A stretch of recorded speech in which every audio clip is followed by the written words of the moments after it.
ሰላም ጤና ይስጥልን የተወደዳችሁ የገበያ ሚዲያ ተከታታዮቻችን የዕለተ ሐሙስ ሚያዝያ 22 ቀን 2018 ዓ.ም ለዕለቱ የመረጥናቸው አዳዲስ ሀገራዊ ዓለም አቀፋዊ እንዲሁም ስፖርታዊ የዜና ዘገባዎቻችንን ይዘንላችሁ ቀርበናል።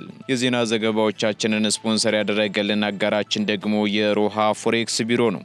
በዜና ዘገባችን ላይ የሮሃ ፎሬክስ ቢሮን የዕለቱን የውጭ ምንዛሬ ተመን መረጃ እናጋራችኋለን። በቅድሚያም አርዕስቶችን ቢያንስ 65 የሚሆኑ ኢትዮጵያውያን ዜጎች ሳውዲ አረቢያ ውስጥ የሞት ቅጣት እየተጠባበቁ መሆኑ ተነገረ። በሌላ በኩል የሳውዲ ባለስልጣናት እስከ ባለፈው ማክሰኞ ማለት ሚያዝያ 13 ቀን 2018 ዓ.ም ድረስ ደግሞ ሌሎች 3 ዜጎችን በስቅላት መቅጣታቸው ተነግሯል። ሙሉ መረጃውን በዝርዝር እናጋራችኋለን።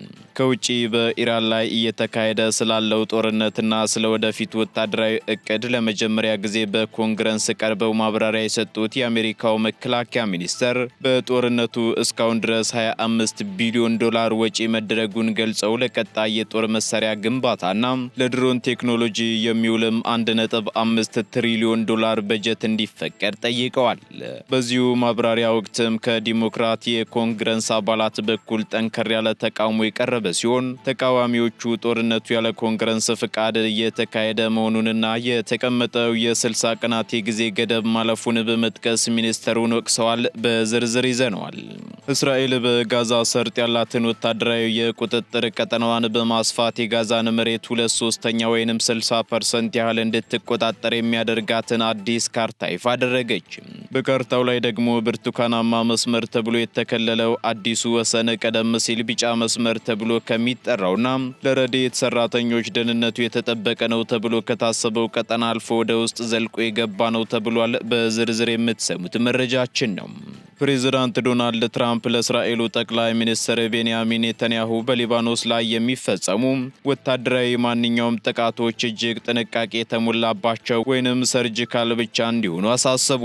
በሌላ በኩል ቻንስለር ፍሬድሪክ ሜርዝ አሜሪካ በኢራን መሪዎች እየተዋረደች ነው በማለት የሰነዘሩትን ትችት ተከትሎም ፕሬዝዳንት ዶናልድ ትራምፕ በጀርመን የሚገኘውን የአሜሪካ ጦር ሊቀንሱ መሆኑን አስታውቀዋል። በዝርዝር ይዘነዋል።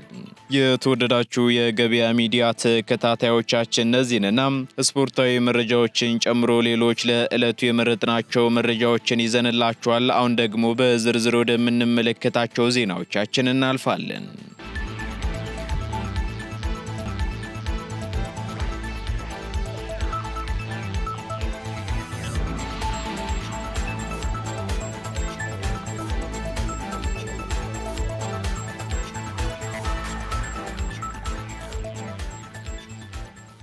በምግብ ጨው ላይ ፎሊክ አሲድ እንዲቀላቀል የሚያዝ አዲስ አስገዳጅ ደረጃ ይፋ ሆነ።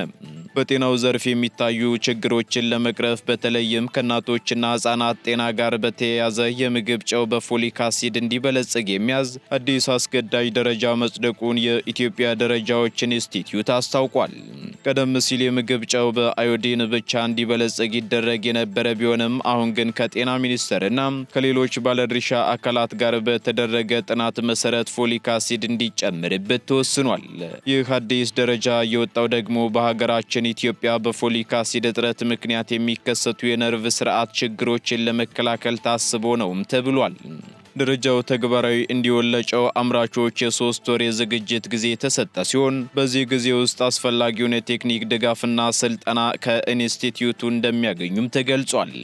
የኢትዮጵያ ደረጃዎች ኢንስቲትዩት የደረጃዎች ቦርድ ባካሄደው 5ኛው መደበኛ ስብሰባው ለሀገሪቱ የኢኮኖሚ እድገትና ለዜጎች ደህንነት ከፍተኛ ጠቀሜታ አላቸው የተባሉ 66 የኢትዮጵያ ደረጃዎችን መርምሮ ማጽደቁ ይታወሳል።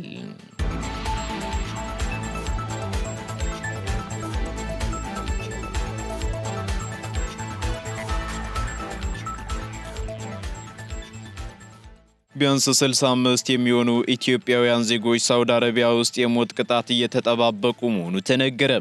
በሳውዲ አረቢያ ቢያንስ 65 ኢትዮጵያውያን ከአደንዛዥ እጽ ጋር በተገናኘ ወንጀል የሞት ቅጣት እንደሚያሰጋቸው ዓለም አቀፉ የሰብአዊ መብቶች ተቆርቋሪ ተቋም ሁመን ራይትስ ዎች አስታውቋል። የሳውዲ ባለስልጣናት እስከ ባለፈው ማክሰኞ ማለትም እስከ ሚያዝያ 13 ቀን 2018 ዓ.ም ድረስም ሌሎች 3 ዜጎችን በስቅላት መቅጣታቸውንም ተቋሙ በሰጠው መግለጫ አመላክቷል።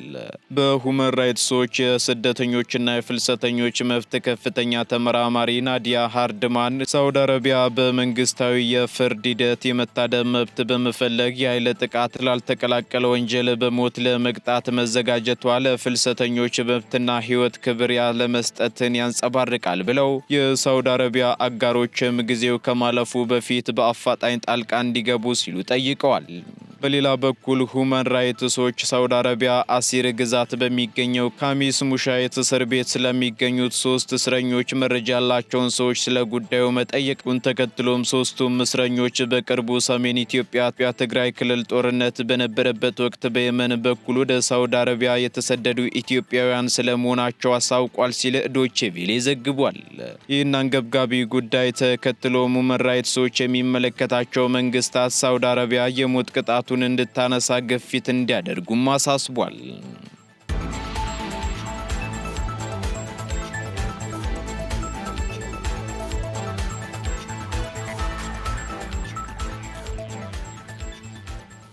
ወደ ባህር ማዶ መረጃዎቻችን ስንሸጋገር የአሜሪካ መከላከያ ሚኒስትር በኢራን ጦርነት ዙሪያ ለመጀመሪያ ጊዜ በኮንግረስ ቀርበው ማብራሪያ ሰጡ።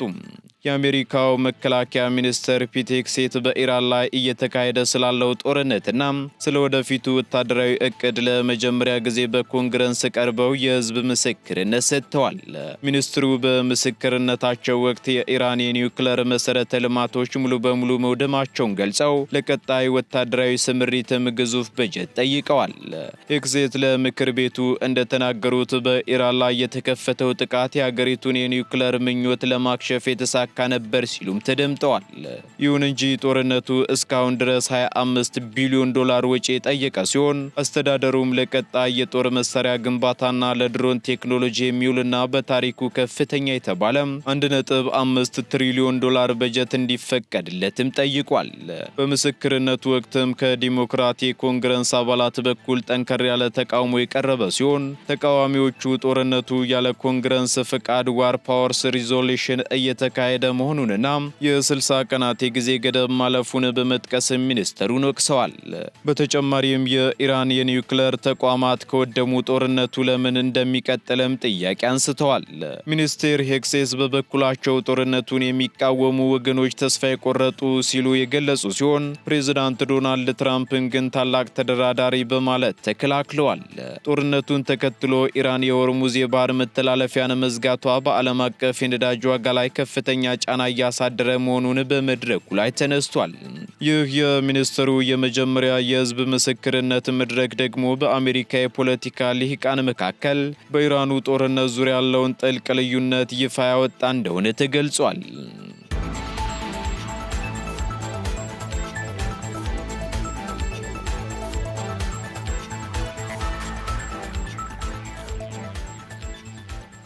የጀርመኑን ቻንስለር ንግግር ተከትሎ ፕሬዝዳንት ዶናልድ ትራምፕ በጀርመን የሚገኘውን የአሜሪካ ጦር ሊቀንሱ እንደሚችሉ ተናገሩ። የአሜሪካው ፕሬዝዳንት ዶናልድ ትራምፕ በኢራን ጉዳይ ከጀርመን ጋር አለመግባባት መፈጠሩን ተከትሎም በጀርመን የሚገኘውን የጦር ኃይል ቁጥር ለመቀነስ እያሰቡ መሆኑን አስታውቀዋል። ፕሬዝዳንቱ ይህንን ውሳኔ ለማስተላለፍ ያቀዱት ደግሞ ከጀርመኑ ቻንስለር ፍሬድሪክ ሜርዝ ጋር በኢራን ጉዳይ ላይ በገቡበት የቃላት ምልልስና አለመግባባት መሆኑም ተገልጿል። ፕሬዝዳንት ትራምፕ በትሩዝ ሶሻል ገጻቸው ላይ ባሰፈሩት መልእክት ቻንስለር ፍሬድሪክ ሜርዝ አሜሪካ በኢራን መሪዎች እየተዋረደች ነው በማለት የሰነዘሩትን ትችትም አጥብቀው አውግዘዋል። በተጨማሪም ቻንስለሩ ስለሚናገሩት ነገር በቂ ግንዛቤ የላቸውም ያሉት ፕሬዝዳንቱ ጀርመን ኢራን የኒውክሌር መሳሪያ ባለቤት ብትሆን ግድ የማይላት ሀገር መስላ ታይታኛለች ሲሉም ወርፈዋል። ይህንን ተከትሎም አሜሪካ በጀርመን በጀርመን ምድር ላይ ያሳረፈችውን የጦር ኃይል ቁጥር ለመቀነስ ጥናት መጀመሯልና በቅርቡም የመጨረሻ ውሳኔ እንደሚሰጥ ፕሬዝዳንቱ ይፋ አድርገዋል። በአሁኑ ወቅት አሜሪካ በተለያዩ የጀርመን ወታደራዊ ካምፖች ውስጥ እስከ 50 ሺህ የሚደርሱ ወታደሮች ያሏት ሲሆን የጦር ኃይሉ መቀነስ ደግሞ በሁለቱ ሀገራት ዲፕሎማሲያዊ ግንኙነትና በኔቶ አባላት መካከል ያለውን ወታደራዊ ትብብር በከፍተኛ ሁኔታ ሊያናጋው እንደሚችል የፖለቲካ ተንታኞች ስጋታቸውን እየገለጹ ይገኛሉ።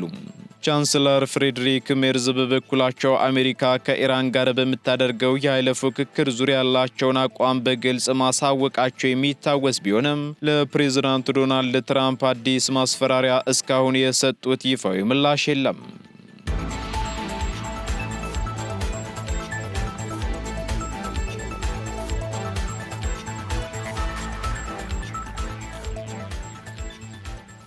እስራኤል በጋዛ ሰርጥ ያላትን የወታደራዊ ቁጥጥር ቀጠና የሚያሰፋ አዲስ ካርታ ይፋ አደረገች። እስራኤል በጋዛ ሰርጥ ያላትን ወታደራዊ የቁጥጥር ቀጠናዋን በማስፋት የጋዛን መሬት 2/3 ወይም 60% ያህል እንድትቆጣጠር የሚያደርጋትን አዲስ ካርታ ይፋ ማድረጓን የሮይተርስ ዘገባ አመላክቷል። በቅርቡ የወጡ የሳተላይት ምስሎችና የእስራኤል መከላከያ ኃይል IDF ለረድኤት ድርጅቶች ያሰራጨው አዲስ ካርታ እንደሚያሳየው እስራኤል በጋዛ ሰርጥ ውስጥ ያላትን የወታደራዊ ይዞታ በከፍተኛ ሁኔታ እያሰፋች መሆኑን ያመላክታል።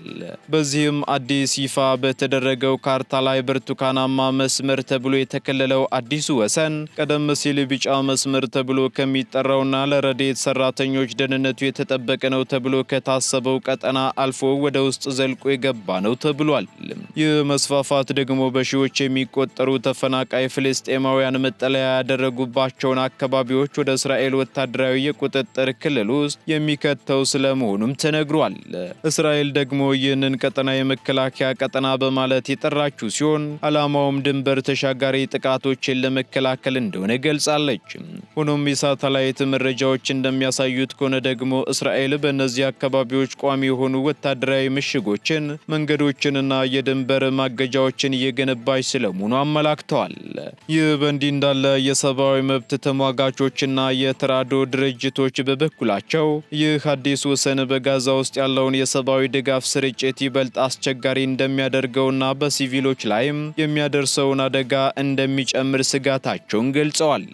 የዘርፉ ተንታኞች በበኩላቸው ይህ የእስራኤል ወታደራዊ እንቅስቃሴ ደግሞ ሀገሪቱ በጋዛ ሰርጥ ውስጥ ለረጅም ጊዜ መቆየትና ቋሚ የሆነ ወታደራዊ ይዞታ የመፍጠር ፍላጎት እንዳላት በግልጽ የሚያሳይ ነው ብለዋል።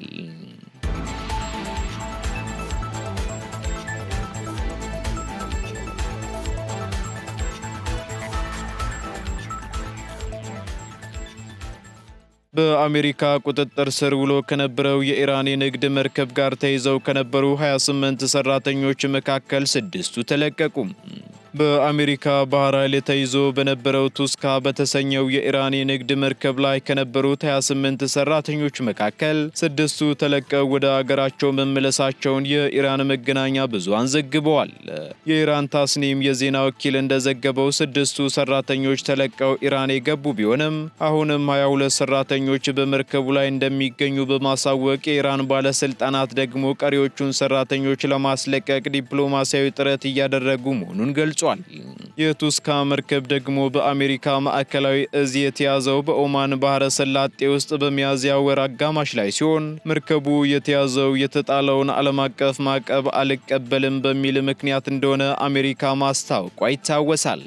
የኢራን መንግስት በበኩሉ ድርጊቱን ግልጽ የሆነ የባህር ላይ ዘረፋ ሲል የኮነነው ሲሆን መርከቡ በተያዘበት ወቅት የሰራተኞቹ ቤተሰቦች በመርከቡ ላይ በመኖራቸው ምክንያት ወታደራዊ እርምጃ ከመውሰድ መቆጠቡን አስታውቋል። ይህ የሰራተኞች መለቀቅ ደግሞ በሆርሙዝ የባህር ሰርጥ አካባቢ በአሜሪካና በኢራን መካከል ያለው ውጥረት በተካረረበት ወቅት የተሰማ አዲስ መረጃ ሆኗል።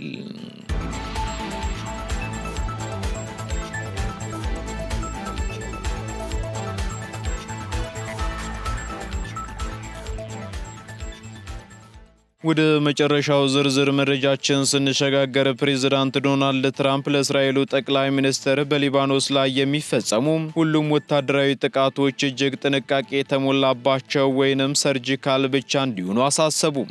የአሜሪካው ፕሬዝዳንት ዶናልድ ትራምፕ ለእስራኤሉ ጠቅላይ ሚኒስትር ቤንያሚን ኔታንያሁ በሊባኖስ ላይ የሚሰነዘሩ ጥቃቶች እጅግ የተገደቡና ቀዶ ጥገናዊ ወይንም ሰርጂካል ብቻ እንዲሆኑ ማሳሰቢያ ሰጥተዋል።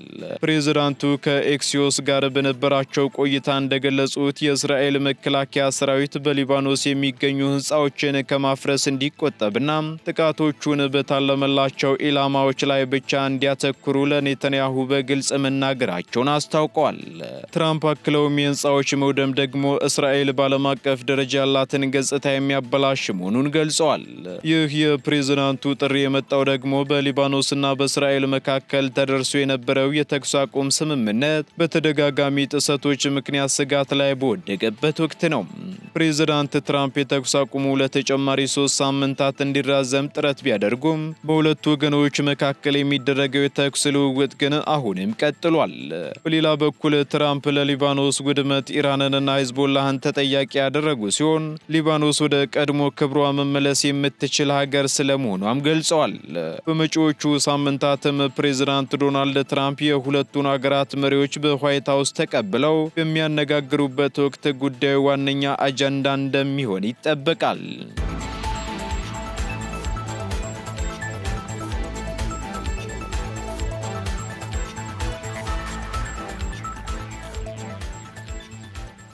ቀጥለናል። ውድ ተከታታዮቻችን ወደ ስፖርታዊ መረጃዎቻችን ስንሸጋገር ሉሲዎቹ ተጋጣሚዎቻቸውን ሲያውቁ የሲቢ ኢትዮጵያ ፕሪሚየር ሊግ የትናንት ውጤቶችና የዛሬ መርሃ ግብሮችን ጨምሮ የአርሰናልና የአትሌቲኮ የአውሮፓ ሻምፒየንስ ሊግ ጨዋታዎችን ጨምሮ ሌሎች ስፖርታዊ መረጃዎችን በማካተት መኮንን አልሞ አዘጋጅቷቸዋል። ተከታትለን እንመለስ። አመሰግናለሁ መላኩ። እንደምንውላችኋል ውድ የገበያ ሚዲያ ቤተሰቦቻችን፣ እነሆ የሰዓቱን ስፖርታዊ ዜናዎች ይዤላችሁ ቀርብ ያለው አብራችሁን ቆዩም። የኢትዮጵያ ሴቶች ብሔራዊ ቡድን ለሎስ አንጀለስ ኦሎምፒክ ለማለፍ ለሚደረገው የማጣሪያ ውድድር ተጋጣሚዎቹን አውቋል። በዩናይትድ ስቴትስ ሎስ አንጀለስ አስተናጋጅነት የሚከናወነው የ2028 የበጋ ኦሎምፒክ የሴቶች እግር ኳስ ማጣሪያ ኢትዮጵያ ከሩዋንዳ ጋር ተደልድላለች። ካይሮ በሚገኘው የካፍ ዋና ጽሕፈት ቤት በወጣው ድልድል መሰረት የመጀመሪያው ዙር ላይ ኢትዮጵያ የማትጫወት ሲሆን በሁለተኛው ዙር ማጣሪያ በመስከረም ወር መጨረሻ ከሩዋንዳ ጋር የምትጫወት ይሆናል። ሉሲዎቹ ይህንን ጨዋታ በደርሶ መልስ ውጤት ማሸነፍ ከቻሉ በሶስተኛው ዙር ማጣሪያ ከቦትስዋናና ታንዛኒያ አሸናፊ ጋር የሚጫወቱ ይሆናል። የሁለተኛ ዙር ጨዋታዎች ከመስከረም 25 እስከ ጥቅምት 3 2019 ዓ.ም ባሉት ቀናት ውስጥ ይካሄዳል። 35 ብሔራዊ ቡድኖች ተካፋይ የሚሆኑበት ይህ የማጣሪያ ውድድር 5 ዙሮች ይኖሩታል። በሎስ አንጀለስ ኦሎምፒክ ላይ አፍሪካን በመወከል 2 ሀገራት ብቻ ተሳታፊ ይሆናሉ። በሲቢ ኢትዮጵያ ፕሪሚየር ሊግ መርሃ ግብር ኢትዮጵያ መድን ሐዋሳ ከተማን 2-1 በሆነ ውጤት ማሸነፍ ችሏል። የኢትዮጵያ መድንን የማሸነፊያ ግቦች ሁለቱንም አማኑኤል ሄርጶ ከመረብ ሲያሳርፍ ለሐዋሳ ከተማ ከሽንፈት ያልታደገች ብቸኛ ግብ ተባረክ ሄፋሙ አስቆጥሯል። መድኖቹ ከመመራት ተነስተው ሐይቆቹን 2-1 በማሸነፍ ከ4 ድል አልባ ሳምንታት በኋላ ደረጃቸውን ያሻሻሉበትን ድል ሲያገኙ፣ ሸገር ከተማና ወላይታ ዲቻ በበኩላቸው 0-0 ተለያይተዋል። በሌላ የሊጉ መርሃ ግብር መቻሎች ኢትዮ ኤሌክትሪክን 1-0 በማሸነፍ ከመሪው ያላቸውን የነጥብ ልዩነት ሲያጠቡ፣ አዳማ ከተማና ድሬዳዋ ከተማ አንዳቻ በሆነ ውጤት ተለያይተዋል። የአዳማ ከተማን ግብ አቡበከር ሳኒ ሲያስቆጥር፣ አብዱል ሰላም የሱፍ ድሬዳዋ ከተማን አቻ አድርጓል። የመቻልን ብቸኛ የድል ግብ ደግሞ ኮሊንስ ኮፊ ከመረብ አሳርፏል። 29ኛው ሳምንት የሲቢ ኢትዮጵያ ፕሪሚየር ሊግ ዛሬ በሚካሄዱ 4 ጨዋታዎች ይቀጥላል። በአዲስ አበባ ስቴዲየም ቀን 7 ሰዓት ላይ ሀዲያ ሆሳዕና ከመቀለ ሰባ እንደርታ፣ 10 ሰዓት ላይ ደግሞ አርባ ምንጭ ከተማ ከኢትዮጵያ ንግድ ባንክ ሲጫወቱ፣ በአዳማ ሳይንስና ቴክኖሎጂ ስቴዲየም ነገሌ አርሴ ከፋሲል ከነማ 9 ሰዓት ላይ፣ ኢትዮጵያ ቡና ከወልዋሎ ዓዲግራት ዩኒቨርሲቲ ደግሞ 12 ሰዓት ላይ የሚጫወት ይሆናል። በአውሮፓ ሻምፒዮንስ ሊግ የግማሽ ፍጻሜ የመጀመሪያ ዙር ጨዋታ አትሌቲኮ ማድሪድ እና አርሰናል አንዳቻ በሆነ ውጤት ተለያይተዋል። ትላንት ምሽት 4 ሰዓት ላይ የስፔኑ ክለብ አትሌቲኮ ማድሪድ በሪያድ ኤር ሜትሮፖሊታኖ ስቴዲየም የእንግሊዙን ክለብ አርሰናልን አስተናግደዋል። በዚህም አርሰናል ከረፍት በፊት ዩኮሬሽ በፍጹም ቅጣት ምት ባስቆጠረው ግብ ቢመራም አትሌቲኮ ማድሪድ ከረፍት በኋላ በተመሳሳይ አልቫ አልቫሬዝ በፍጹም ቅጣት ምት ባስቆጠረው ግብ አቻ መሆን ችሏል። በጨዋታው ጁሊያን አልቫሬዝ ጉዳት አስተናግዶ ቢወጣም ለመልሱ ጨዋታ ዝግጁ እንደሚሆንና እንደሚኖር ዲያጎ ሲሞኔ ይፋ አድርገዋል። የአትሌቲኮ ማድሪዱ ተጫዋች አንቷን ግሪዝማን የጨዋታው ኮከብ ተብሎ በተመረጠበት ጨዋታ አርሰናል ኢዜ ላይ በተሰራ ጥፋት ያገኘው የፍጹም ቅጣት ምት በቫር መሻሩ መድፈኞቹን አስቆጥቷል። አርሰናል በአውሮፓ ሻምፒዮንስ ሊግ በ13 ተከታታይ ጨዋታዎች ባለመሸነፍ ሪከርድ ተጋርቷል። መድፈኞቹ በውድድር ዓመቱ ባደረጓቸው 13 ጨዋታዎች 10 ግጥሚያዎችን አሸንፈው በ3 አቻ ሲወጡ ምንም ሽንፈት አልቀመሱም። ቪክቶር ኮሬሽ በሻምፒዮንስ ሊጉ 5ኛ ጎሉን ትላንት ያስቆጠረ ሲሆን 3ቱ የተገኙት ከአትሌቲኮ ማድሪድ ጋር ባደረገው ጨዋታ ነበር። ቪክቶር ኮሬሽ በውድድር ዓመቱ ለአርሰናል በሁሉም ውድድሮች ግቦችን 19 አድርሰዋል። አትሌቲኮ ማድሪድና አርሰናል ለፍጻሜ የሚያበቃቸውን ወሳኝ ድል ለማግኘት የመልሱ ጨዋታ በቀጣይ ሳምንት ማክሰኞ ምሽት በኤምሬትስ ስቴዲየም የሚደረግ ይሆናል። አርሰናልና አትሌቲኮ ማድሪድ በሻምፒዮንስ ሊግ ታሪክ ዋንጫውን ሳያነሱ ብዙ ጨዋታዎችን በማድረግ ቀዳሚዎቹ ሁለት ቡድኖች ናቸው። በመድረኩ አርሰናል 223 ጨዋታዎችን እንዲሁም አትሌቲኮ ማድሪድ 190 ጨዋታዎችን ማድረግ ችለዋል። ሁለቱም ክለቦች በሻምፒዮንስ ሊጉ ለፍጻሜ ደርሰው ቢያውቁም የአውሮፓ ትልቁን ዋንጫ ግን አሳክተው አያውቁም። ይህም ዋንጫውን ማግኘት ያልቻሉ በአውሮፓ በትልቅ ደረጃ የሚነሱ ሁለት ክለቦች ያደርጋቸዋል። አርሰናል የአውሮፓ ሻምፒዮንስ ሊግ ፍጻሜ ብቸኛ ፍልሚያውን እንደ አውሮፓውያን አቆጣጠር 2006 ላይ ከባርሴሎና ጋር አድርጎ መሸነፉ የሚታወስ ሲሆን አትሌቲኮ ማድሪድ በበኩሉ 3 ጊዜ ማለትም በ1974 በ2014 እና በ1916 ለሻምፒዮንስ ሊግ ፍጻሜ ደርሰው ያውቃሉ። የመጨረሻዎቹን ሁለት የፍጻሜ ጨዋታዎቹን ደግሞ በከተማ ተቀናቃኙ ሪያል ማድሪድ ተሸንፎ ነበር ዋንጫውን ያጣው። ዘንድሮ ያንን ለማሳካት ዋንጫውን ለማሸነፍ በኦፕታ ቅድመ ግምት ካገኘው አርሰናል ጋር የመጨረሻ ጠባብ ዕድሉን ይዞ በኤምሬትስ ይፋለማል። መድፈኞቹ በበኩላቸው ለፍጻሜ እንደሚደርሱና ዋንጫውን እንደሚያነሱ ሰፊ ትንበያ ተሰጥቷቸዋል። በኦፕታ ኮምፒውተር ትንበያ መሰረት የዘንድሮውን የቻምፒዮንስ ሊግ ዋንጫ ለማሸነፍ አርሰናል 39% ያገኘ ቀዳሚው ክለብ ሲሆን ፒኤስጂ 30%፣ ባየር ሙኒክ 22%፣ አትሌቲኮ ማድሪድ 7% ዋንጫውን የማሸነፍ ግምት ተሰጥቷቸዋል። በሌሎች ውድድሮች ክርስቲያኖ ሮናልዶ ጎል ባስቆጠረበት ጨዋታ አልናስር በሜዳው አልአህሊን 2-0 ማሸነፍ ችሏል። አልናስር የሳውዲ ፕሮ ሊግን ከተከታዩ አልሂላል በ8 ነጥብ ርቆ በ79 ነጥቦች እየመራ ይገኛል። ዛሬ የሚደረጉ የአውሮፓ ሊግ ጨዋታዎች ምሽት 4 ሰዓት ላይ ፕራጋ ከፍራይቡርግ እንዲሁም ኖቲንጋም ከአስቶን ቪላ የሚጫወቱ ይሆናል። መላኩ ለሰዓቱ ያስኳቸውን ስፖርታዊ ዜናዎች በዚሁ ልቋጭ። አመሰግናለሁ።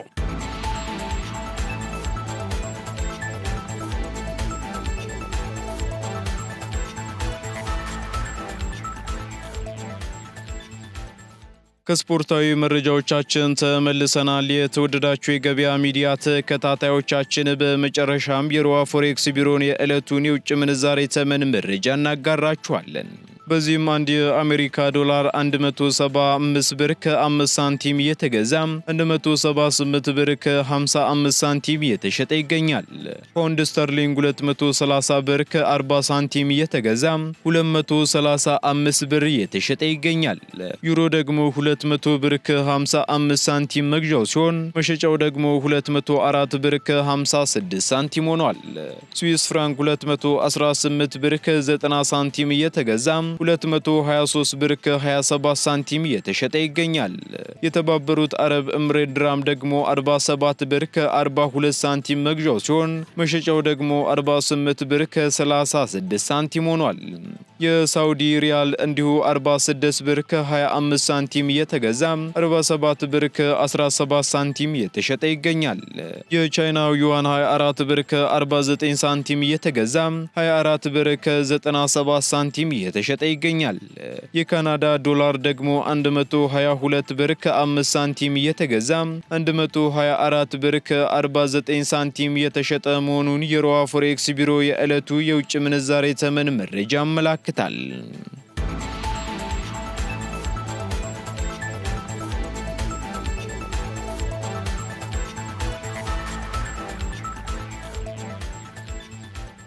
የተወደዳችሁ የገበያ ሚዲያ ተከታታዮቻችን ለዕለቱ የመረጥናቸው ዜናዎቻችን እነዚህን ይመስሉ ነበር። እንዲሁም ስፖርታዊ መረጃዎችን ጨምሮ ሌሎች ኢኮኖሚያዊ፣ ማህበራዊና ፖለቲካዊ መረጃዎቻችንን ለማግኘት ታዲያም የገበያ ሚዲያን እንድትወዳጁ እንጋብዛለን። ሰናይ ጊዜን ተመኘን።